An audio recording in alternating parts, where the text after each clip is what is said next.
Selamat pagi bagi kita semua warga jemaat GKPA dimanapun berada dan simpatisannya. Kita jumpa kembali pada hari ke-67 2023. Sebelum kita mulai karya kita hari ini, marilah kita mohon hikmat bimbingan Tuhan. Kita berdoa. Damai sejahtera Allah yang melampaui segala akal, itulah kiranya yang memelihara hati dan pikiranmu dalam Kristus Yesus Tuhan kita. Amin. Saya akan membaca teks firman Tuhan yang akan menjadi renungan kita pada hari ini, tertulis dalam kitab Yohanes pasal 3 ayat yang ke-30. Ia harus makin besar, tetapi aku harus makin kecil. He must become more important while I become less important. Amen.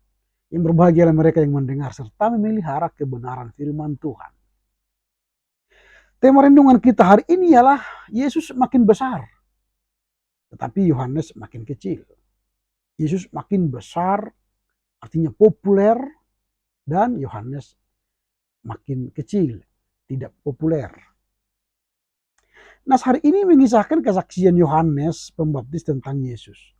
Pada saat itu Yohanes sudah cukup terkenal karena pewartaan cara hidupnya dan pembaptisan yang dilakukannya. Sejumlah orang menggabungkan diri dan menjadi pengikut Yohanes. Nah, suatu ketika Yohanes ditanya mengenai pembaptisannya dan pembaptisan yang dilakukan oleh para murid Yesus. Yohanes menyadari bahwa dirinya adalah utusan untuk mempersiapkan kedatangan Sang Mesias. Ia memberikan kesaksian yang tepat dan benar tentang Yesus. Yohanes sadar saatnya tiba untuk Yesus melanjutkan pelayanannya dan kini saatnya Yesus untuk tampil. Yohanes sungguh menunjukkan kerendahan hatinya. Sekalipun sesungguhnya ia adalah seorang nabi terbesar daripada pendahulunya. Karena ia adalah nabi terakhir dari nubuat perjanjian lama. Dan Yohanes adalah nabi pertama dalam sejarah perjanjian baru.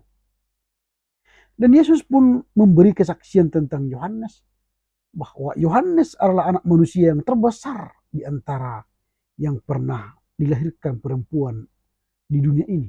Nanti kita baca dalam Matius 11 ayat 7 sampai 15. Pertanyaannya sekarang ialah, apa rahasia yang dimiliki oleh Yohanes Pembaptis sehingga sukses dan menjalankan tujuan utamanya ini, yaitu membuat Yesus makin besar, makin populer, sementara dirinya akan semakin kecil, tidak populer. Minimal ada dua yang membuat Yohanes begitu. Artinya ada dua rahasia yang dimiliki Yohanes yang memampukan dia membuat Yesus populer dan dirinya tidak populer. Yang pertama, karena kerendahan hati. Karena kerendahan hati. Bila kita melihat latar belakang kehidupan Yohanes Pembaptis, maka sebenarnya dia punya kesempatan untuk membanggakan dirinya. Mengapa Yohanes punya kesempatan untuk membanggakan dirinya? Karena dari segi garis keturunan, Yohanes itu adalah lahir dari sepasang suami istri keturunan Harun. Suatu keturunan yang terhormat di masyarakat karena lahir dari keturunan Harun. Karena kita tahu bahwa hanya keturunan Harun saja yang boleh melayani di rumah Tuhan. Dengan demikian maka ayahnya juga adalah seorang imam.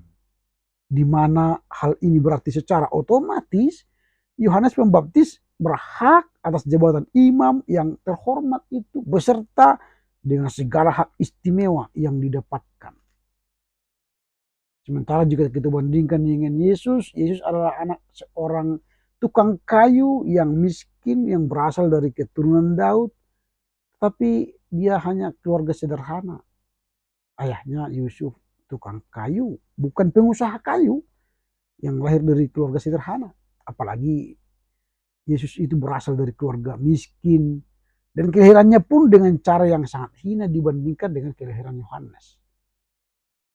Itu kalau Yohanes ingin membanggakan diri.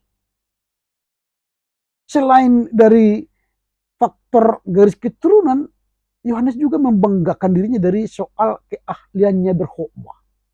Yohanes itu ahli berkhotbah, tapi dia tidak berkhotbah di sinagoga, di gereja kala itu, tapi dia berkhotbah di padang gurun belantara, di tempat-tempat umum yang akan membuka kesempatan bagi banyak orang untuk datang mendengar dia. Jadi dia pergi ke jalanan, ke padang gurun berkhotbah, dan lalu orang banyak datang bertobat dan menjadi pengikutnya. Tidak ada orang yang mau datang ke padang gurun kalau kita analogikan bagaimana pembaptis ini berkhotbah di padang gurun, apalagi tinggal di sana. Ia menunjukkan betapa sepi dan sunyi tempat itu, gersang, dan daerah ini berada di sekitar sungai Yordan. Namun yang menakjubkan adalah justru banyak orang yang mau datang dari Yudea, Yerusalem untuk mendengar khotbahnya. Nanti kita baca Markus 1 ayat 15. Tidak seperti pengkhotbah pada zaman ini yang menjadi daya tariknya bukan khotbahnya, tapi tempatnya, yaitu di mal-mal, di gedung-gedung bertingkat, dan gereja-gereja besar. Kalau Yohanes dulu berkhotbah di daerah padang gurun yang sepi, tapi banyak orang datang. Itu yang pertama rahasia yang dimiliki oleh Yohanes. Mengapa dia membuat Yesus populer sementara dia semakin tidak populer? Karena apa? Pertama, kerendahan hatinya.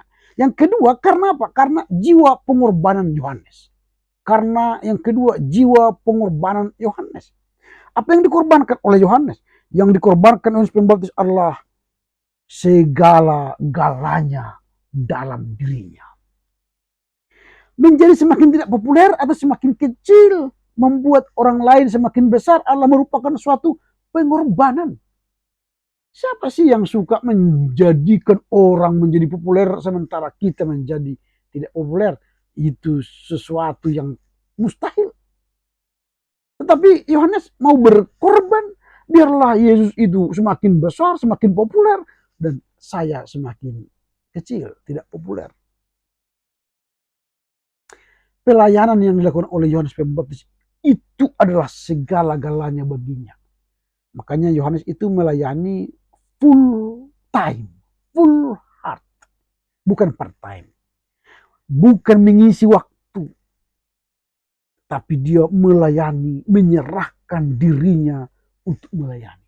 Dan itu pun sekarang dia korbankan supaya apa? Yesus semakin terkenal, semakin besar. Bahkan murid-muridnya pun diarahkan kepada Yesus. Maka sangat wajar sebenarnya kalau Yohanes mengejar kebesaran melalui pelayanannya. Minimal ia ingin menjadi imam besar dan terkenal. Atau kalau dalam konteks sekarang, mungkin sangat wajar jika dia ingin menjadi seorang pendeta besar yang terkenal, pengkhotbah besar atau yang terkenal, atau hamba Tuhan yang memiliki banyak pengikutnya. Namun apa yang dilakukan oleh Yohanes? Semua keinginan yang ada itu dia matikan. Supaya apa? Supaya Yesuslah yang semakin besar dan terkenal. Ini adalah pengorbanan. Jadi yang kedua, rahasia Yohanes Pembaptis mengapa dia mau melakukan supaya Yesus makin terkenal dan dia semakin kecil, karena yang kedua, pengorbanan. Oleh karena jiwa pengorbanan ini, Yohanes Pembaptis tidak pernah sekalipun dalam pelayanannya mencuri kemuliaan Tuhan untuk dirinya sendiri. Yohanes tidak pernah mencuri kemuliaan Tuhan untuk dirinya sendiri. Bahkan pada satu kesempatan ketika orang bertanya tentang siapakah dia, dan mereka menanyakan apakah dia Nabi Elia atau Mesias, Yohanes berkata, bukan, aku bukan Elia atau aku bukan Mesias. Inilah pengorbanan Yohanes. Maka kalau kita lihat pusat pemberitaannya bukanlah dirinya sendiri, tetapi Yesus Kristus. Jadi pusat pelayanan pemberitaan Yohanes bukan dirinya sendiri, tapi Yesus Kristus. Ini penting bagi kita. Jika Anda seorang pendeta sukses yang merasa hebat, pusat pelayananmu bukan dirimu, tetapi Yesus. Hati-hati, Anda tidak boleh lebih hebat daripada Yesus. Tapi kita akan semakin kecil. Sama seperti Yohanes. Tapi Yesuslah yang mau kita populerkan, yang mau kita muliakan, mau kita banggakan. Ada banyak pengkhotbah zaman sekarang ini acap kali lebih banyak memberitakan tentang dirinya daripada Tuhan Yesus. Hadirlah beramai-ramai pengkhotbah pendeta X. Mujizat terjadi oleh pendeta X. Yang terkenal pendeta X, bukan Yesus. Hati-hati. Jika kamu menonjolkan dirimu, berarti Anda bukan hendak mempopulerkan dan membuat Yesus makin besar.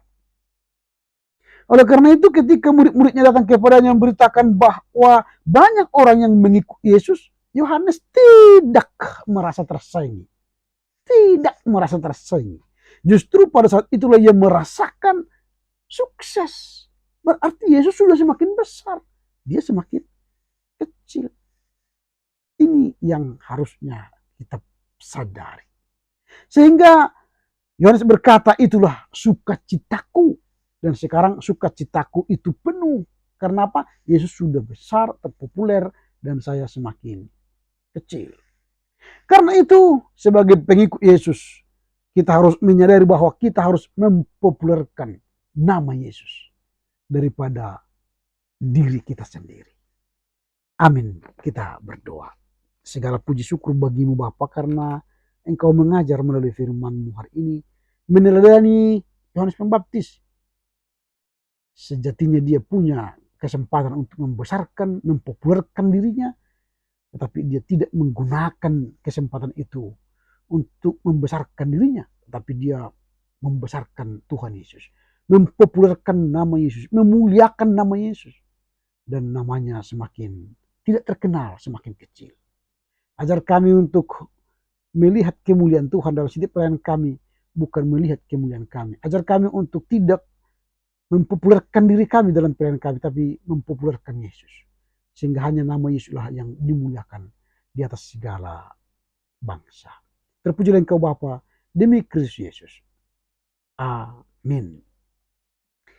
Selamat berkarya untuk Tuhan. Tuhan Yesus memberkati.